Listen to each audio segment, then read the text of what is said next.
Evening, everyone, and welcome back to the Penn Museum's Great Lecture Series, this year with the theme of Great Revolutionaries. I'm Chris Woods, the museum's Williams Director, and it's my pleasure to introduce this evening's very distinguished speaker, John Echohawk, Executive Director of the Native American Rights Fund. As a leader in the Native American rights movement, John will discuss how the federal Indian policy terminating Indian tribes and forcing Indians to assimilate changed beginning in 1970 with the founding of the Native American Rights Fund and the advent of the new federal Indian policy of self-determination. John, we are so grateful to you for being with us tonight and look forward to hearing from you on this important work. As I mentioned, John is Executive Director of the Native American Rights Fund. He was the first graduate of the University of New Mexico's special program to train Indian lawyers and was a founding member of the American Indian Law Students Association while in law school at the University of New Mexico, where he also attained his BA degree.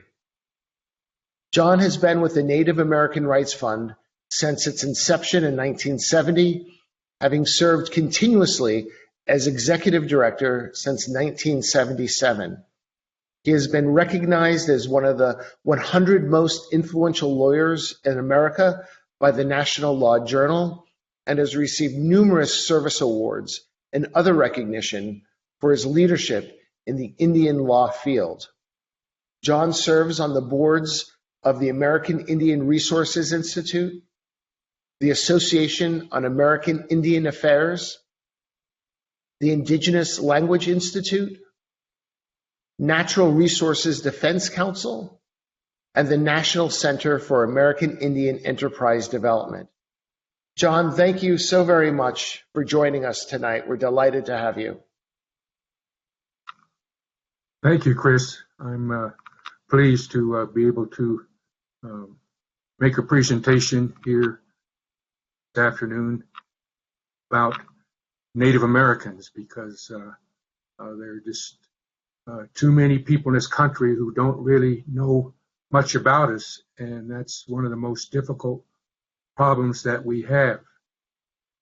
When we started the Native American Rights Fund, we put together a board of directors consisting of Native American leaders from around the country, and they were the ones who set the priorities for the issues that we should work on. There's no way that we could represent everybody on every issue. So the board came up with the priorities. Our top priority is protection of tribal existence, our sovereignty, our status as governments with treaties.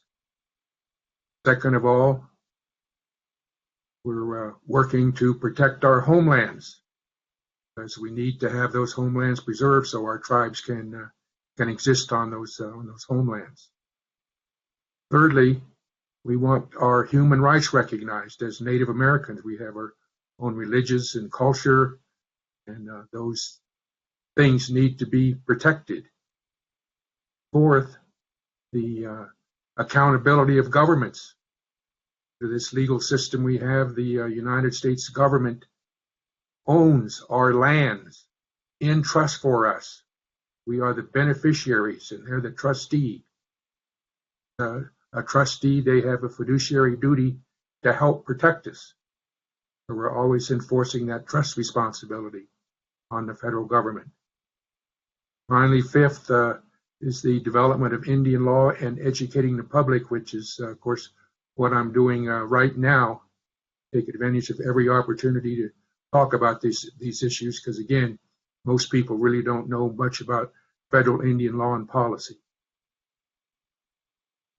The priorities that we undertook to carry out really began right away when we were founded in 1970. We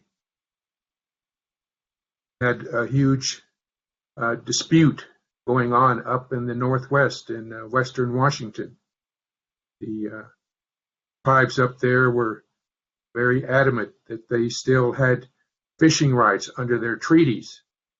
They could fish according to tribal law at their usual and accustomed places, even if they were off the reservation. But the state of Washington said no, that treaty language didn't make any difference. They had to get a state fishing license and abide by state law just like everybody else.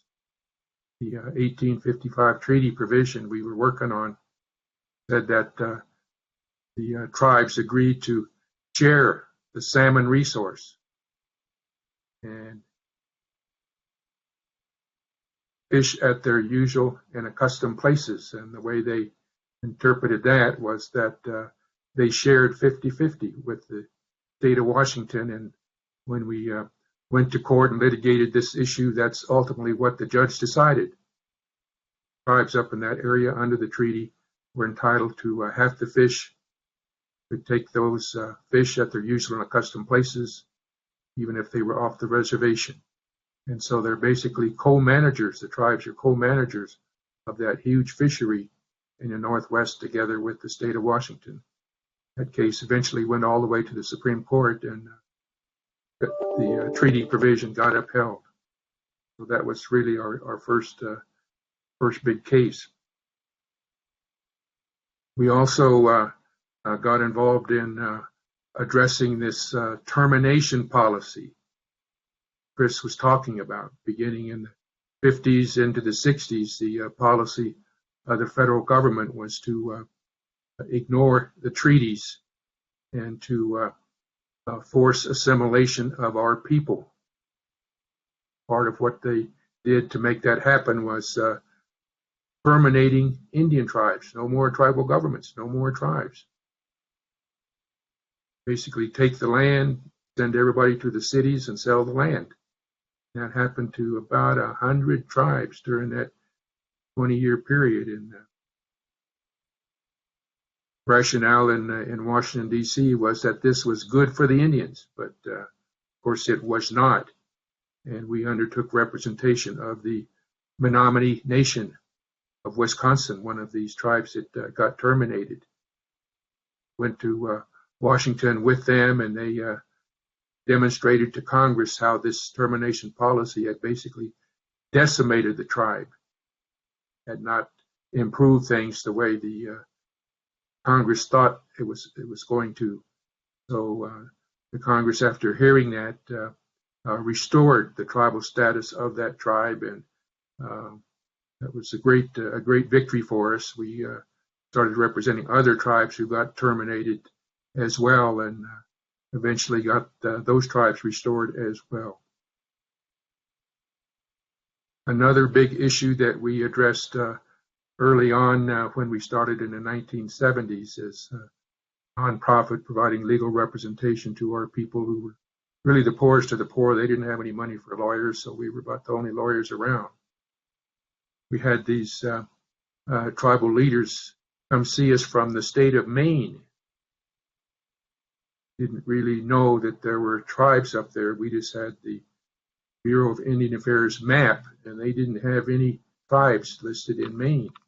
But Indians who came to see us, they were definitely Indians. They were Passamaquoddies and Penobscots. They brought with them all of their historical information that we studied, and basically they were tribes entitled to federal recognition as tribes. More than that, they had a huge claim to land, because under the laws following the establishment of the treaties, Indian lands have to be dealt with through the federal government, and the state governments have no authority to deal with tribes. The state of Maine had basically took all of the tribal lands and were using them. And Passamaquoddies and Penobscots wanted that land back. They wanted the land claim asserted. So we filed a lawsuit on their behalf, claiming that they were entitled to federal recognition and that they had a land claim that their land had been taken without federal approval. That went all the way up to the Supreme Court. It was getting ready to be heard. The tribe had won in a district court and then a court of appeals. Judges told them that, yeah, these were Indians and these laws applied to these Indians. And they were entitled to the land. President Carter at that time called a meeting between the state of Maine and the tribes to talk about that instead of going to the Supreme Court and have the winner take all and the loser come away with nothing. And basically, there was a settlement negotiated by President Carter at that time. Maine tribes came away with 300,000 acres and over $500 million to buy back more land from willing sellers. So it was a huge victory for the Passamaquoddies and the Penobscots. We moved on to represent other eastern tribes who had similarly been passed over and dealt with by the states illegally. They were entitled to federal recognition as a tribe and also the return of their lands. So, with a number of eastern tribes in making that happen. Progress that we made, during the 80s and into the 70s, into the 80s, kind of started disappearing in the 90s as the makeup of the U.S. Supreme Court started changing. We had some cases that we thought we should be winning that we were losing under the federal Indian law that we knew. It was basically being reinterpreted by the U.S. Supreme Court. Of great concern to tribes because during the 70s, 80s, into the 90s, the modern tribal sovereignty movement had really been driven by litigation and assertion of their treaty rights and enforcement of other federal Indian laws for the benefit of tribes. So when the Supreme Court started ruling against the tribes more often than supporting them, the tribal leaders called a national meeting.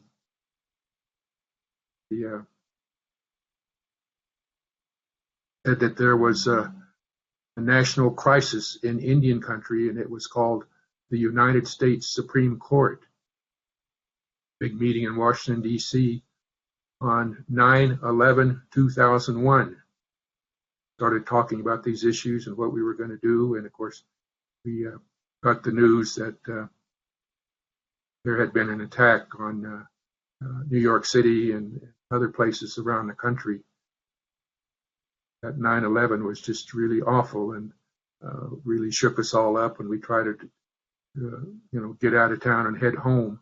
But of course, everything got shut down, so we were kind of stuck there and ended up talking for 2 days about how we could address this issue, and basically came up with what was called the Tribal Supreme Court Project. That is modeled after what the states do. There's lots of states' rights issues, and all of the states' attorney generals work together. A state Supreme Court project, so we formed a tribal Supreme Court project, and tribes asked us, together with the National Congress of American Indians, the big intertribal organization, to work on the project. So we started that, and over 300 attorneys and Indian law professors and Supreme Court specialists joined the project and help us with the cases as they came before the U.S. Supreme Court, in terms of figuring out how to write the legal briefs and make the arguments that these justices could understand better. So we gradually was able to improve our win-loss record in the U.S. Supreme Court. We also, at the request of the tribal leaders, educated them about the process for judges to become justices on the U.S. Supreme Court. And of course, there's They are nominated by the president and then confirmed by the Senate. And so ever since we started the project, and there's been an opening on the Supreme Court with the nomination, the tribes always have us research the federal Indian law record of that nominee, and if it's good, then the tribes will get busy supporting that nomination. If it's bad, then they'll get busy opposing that nomination. So that's the process that's been going on now for 20 years, and most recently with this nomination of Ketanji Brown Russell. The record she had was pretty good. It wasn't very long, but it looked pretty good, and she testified in support of or demonstrated her knowledge of federal Indian law and sovereignty and press relationship in the hearing. So tribes supported her, and of course she got confirmed, and she'll be going on the bench when court resumes its docket next fall, replacing Justice Breyer, who is retiring. The first case one of the first cases that's going to be heard by the Supreme Court next fall is a very important case that we've been watching and working on for years. It's one that came out of the misunderstanding that the Supreme Court had previously illustrated in a case involving the Indian Child Welfare Act. That act was passed by Congress in 1978 to help protect Indian children, because too often they were being taken from their homes by state officials and placed in non-Indian homes. It's the fact that you were an Indian meant you were abused and neglected or something, and it was just really a bad situation, and so bad that Congress stepped in and passed this Indian Child Welfare Act to stop that process and make those proceedings go through tribal court, and also establish a priority for the Indian child to be placed with Indian foster parents. So that was a great victory for us, and been working on those cases since then. But most recently, we've had some of our enemies come out and oppose the Indian Child Welfare Act as unconstitutional, that it's racial discrimination against white people, that Indian kids get this special treatment through the Indian Child Welfare Act with the tribal courts and the Indian placement preference. So that case has been swirling through the courts, and it's now before the U.S. Supreme Court. It's going to be heard, like I said, in the fall. The prognosis is, I think, one that we're very hopeful on. We think we have a good court. As I said, we've improved our win-loss record in recent years, and we're hopeful that that's going to be sustained here when the Supreme Court hears this case called Brackeen against Holland. Holland, the defendant in the case is the Secretary of the Interior, who, of course, implements the Indian Child Welfare Act. Some of you may know Secretary Holland is a member of the Laguna Pueblo in New Mexico, and she's the first cabinet member ever who is Native American. Deb is a very smart woman and is a great leader in helping us on many things. She's been able to bring on several Native Americans into key spots there at the Interior Department, and Biden administration has brought other Native American appointees into other agencies as well. We've never had this many Native Americans serving in the government before, and I think that's going to be a great help to us. It already is, and more progress as we move on. One of our biggest issues right now is voting rights. We do a lot of work in that area, and it's because of what happened in the United States Supreme Court. They made a bad decision in 2013 called the Shelby County case, where the U.S. Supreme Court basically gutted the Voting Rights Act. There was a key provision in there that required pre-clearance of any changes in state voting laws by the United States Department of Justice before that state law could go into effect. So the Department of Justice had been monitoring these changes in state law and knocking them all down when they were discriminatory. But the Supreme Court said that provision had outlived its usefulness and knocked it down. So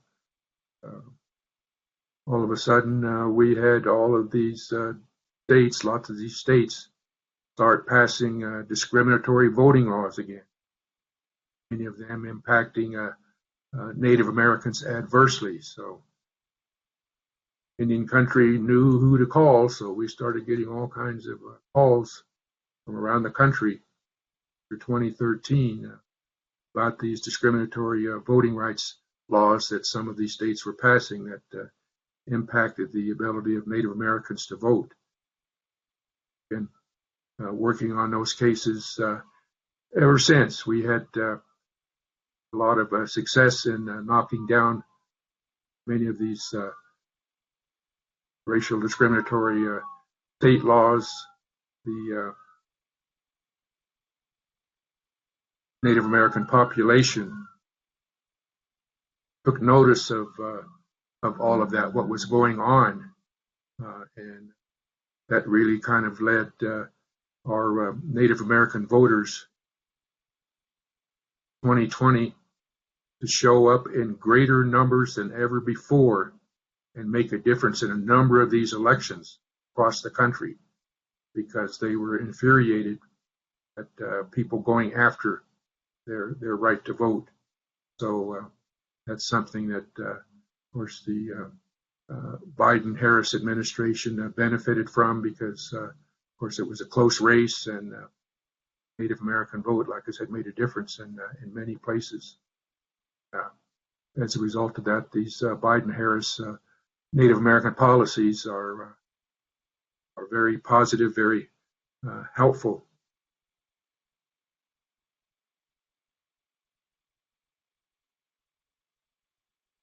Also taken on these recent fights after the 2020 census over the redistricting that happens after the census.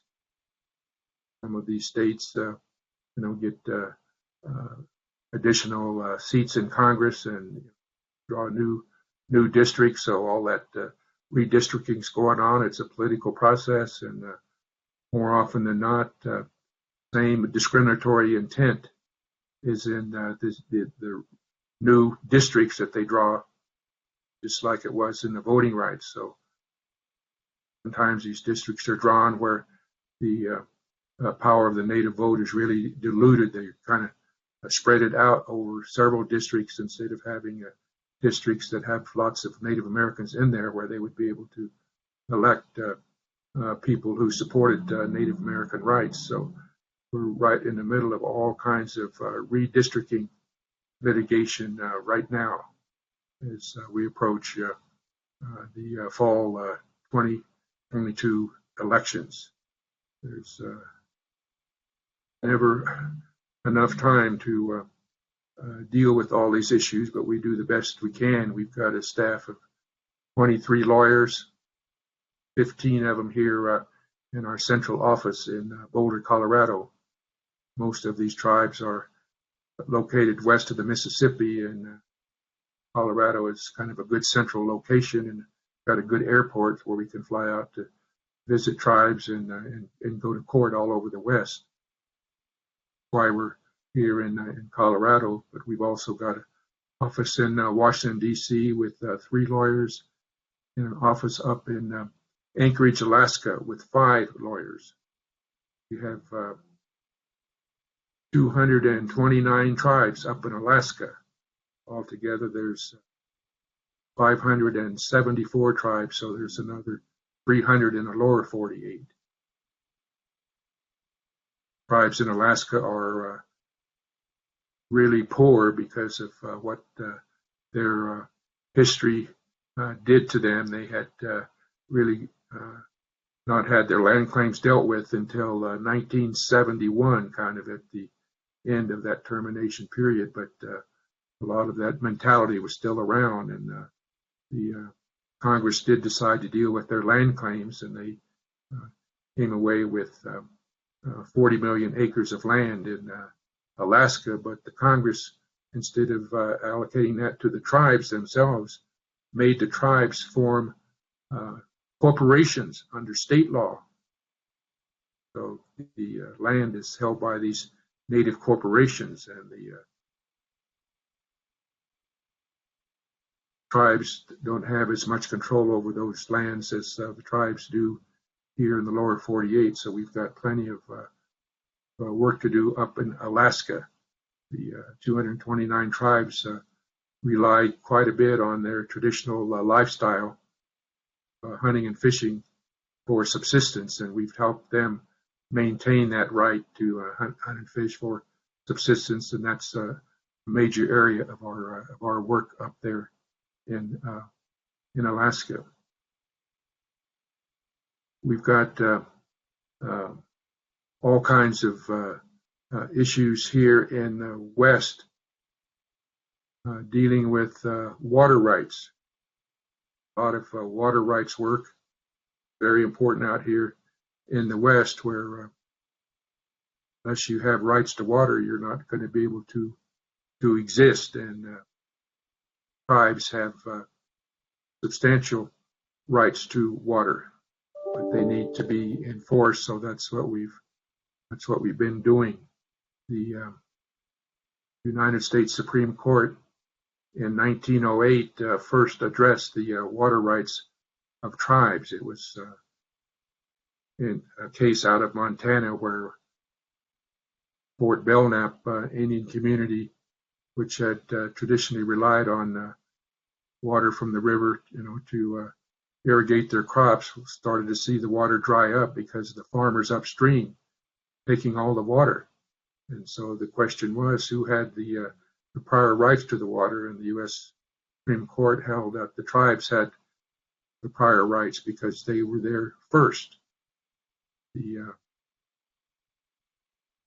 Supreme Court reasoned that even though the treaties and laws establishing that Fort Belknap Indian Reservation did not say anything at all about water rights, the court held that it would have been a useless act to establish the reservation without any access to water.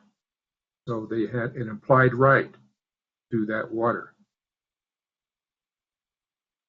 Right basically has continued to be recognized all these years. The court didn't really address it again until 1963, when it was involved in adjudicating water rights in the Colorado River down in the Southwest between Arizona and California. And there were 5 tribes along the Colorado River. They got water allocated to them based upon this reserve rights doctrine. Other tribes since that time have done that. We've been active in a number of those cases representing those tribes, since it's such an important issue in the West. It's one that continues to go on. It's a very controversial issue. It was so controversial when we first started litigating these cases for the tribes together with the federal government as trustee, because these water rights are held in trust for us by the federal government. So they were our ally in this litigation. As we brought these cases and asserted the senior rights, the states took notice, and we had meetings with them, governors and the Western Attorney Generals, and had to explain to them this reserve rights doctrine for the tribes and what that meant. And we've got many of the largest cases were pending now because everyone who claimed a water right had to be in these cases, and these cases would take forever. So we all talked about trying to avoid decades of litigation by talking settlement and negotiating settlements to these lawsuits. Been the focus of the tribal water rights issues in the West, for the last 40 years. We've been able to resolve 34 of them that have been approved by the Congress, 34 tribal water rights settlements. Been fortunate at the Native American Rights Fund to have been involved in 9 of those cases. Currently involved in representing 6 tribes in their assertion of tribal water rights. It's really a very important issue. It's never very easy because we've got the Congress and their a budget to deal with. Oftentimes, what these settlements really amount to is recognition of a certain amount of water by the tribe, and they always try to minimize the impact on the non-Indians. And one of the ways they do that is to give up some of the rights to water they have, and that makes them entitled to a payment for those water rights.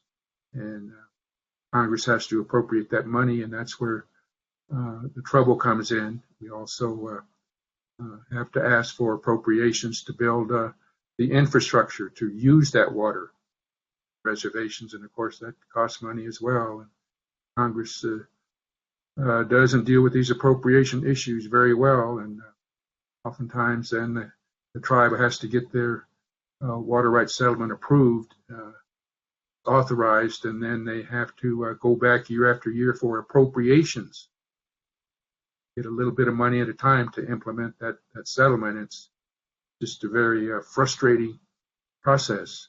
But what happened here recently, President Biden's bipartisan infrastructure bill, is they appropriated $250 billion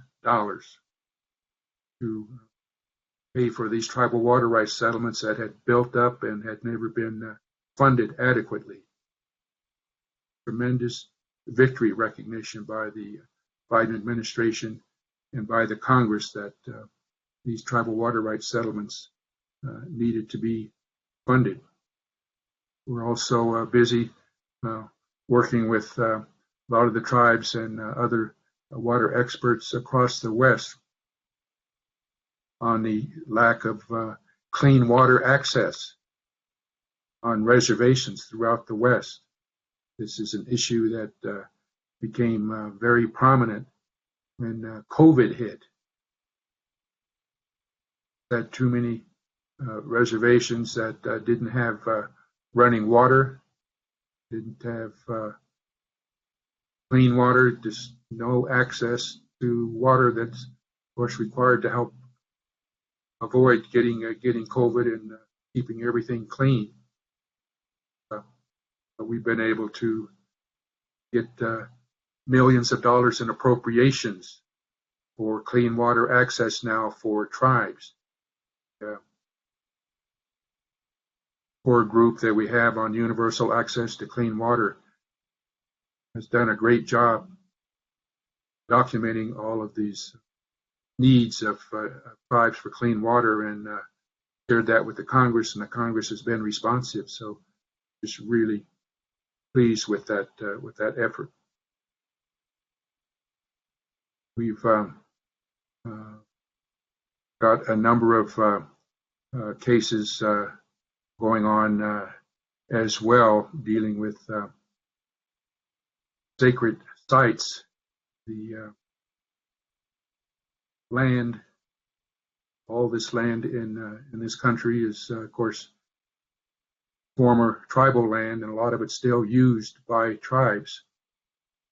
Cultural activities, religious activities, and we continue to help tribes protect these sacred areas. The one that has received the most attention, I think, has been the Bears Ears National Monument, southeastern Utah.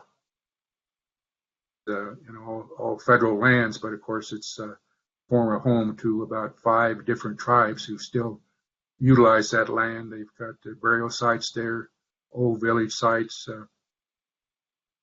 cultural activities, religious activities that happen there at Bears Ears. And through a large effort by those tribes, they got President Obama to declare that area a national monument, which provided more protections for those tribal uses. But President Trump, as some of you may know, rolled that back, changed the boundaries of the national monument, greatly diminished it. And first, when President Biden got in, we were able to convince him to restore the Bears Ears National Monument. So that's being done right now, and we're hopeful that that issue's over, although we're concerned that somehow the state of Utah may still try to challenge what President Biden has done in terms of restoring that area. We have participated in a number of other important issues dealing with land, and cultural resources. Probably remember a couple years ago up in North Dakota, the Dakota Access Pipeline was being put through just upriver from the Standing Rock Sioux tribe, and the tribe was, of course, concerned that there would be a spill and ruin the water supply for the tribe. And that case has been in litigation since that time. It's still pending. Environmental issues are still being explored, and we're pleased to work with the Standing Rock Sioux tribe in bringing these friend of the court briefs together to support their arguments from all the other tribes who want to support the tribe. So we've been working on that. We were also involved in the Keystone XL pipeline. That was a pipeline that was supposed to run from Canada down across Montana and the Dakotas down to Nebraska. And again, the tribes were never consulted. It impacted a lot of their cultural sites and some of their land, and they were just ignored through that whole process. And were able to again get President Biden to reverse what President Trump had done in terms of approving that Keystone XL pipeline, getting President Biden to put a stop to that. So we're really, really pleased there. Up in Alaska, the tribes up there depend on the caribou, that Arctic National Wildlife Refuge, right, to take the caribou, and really concerned that when President Trump opened up the National Wildlife Refuge to oil and gas development, it was going to impact the reindeer herds up there. And so there was litigation over that, and the Biden administration, when they took over, put a stop to that as well and stopped that oil and gas development. So again, we're very, very pleased to be able to help those tribes save their way of life. And finally, up in Alaska, they have the greatest fishery in the world, the Bristol Bay area in southeast Alaska. But there's some mining companies who want to put in a huge gold and copper mine right up at the headwaters, those rivers that feed that great salmon fishery. Of course, lots of tribes depend on that salmon fishery and have opposed that mining proposal. And so far, we've been successful in holding that off after, of course, President Biden or President Trump had supported it, but now we've got President Biden opposing it. So we're really very hopeful that we're going to be able to stop that and save that big salmon fishery up in that area. So with that, let me stop and take some questions about our work and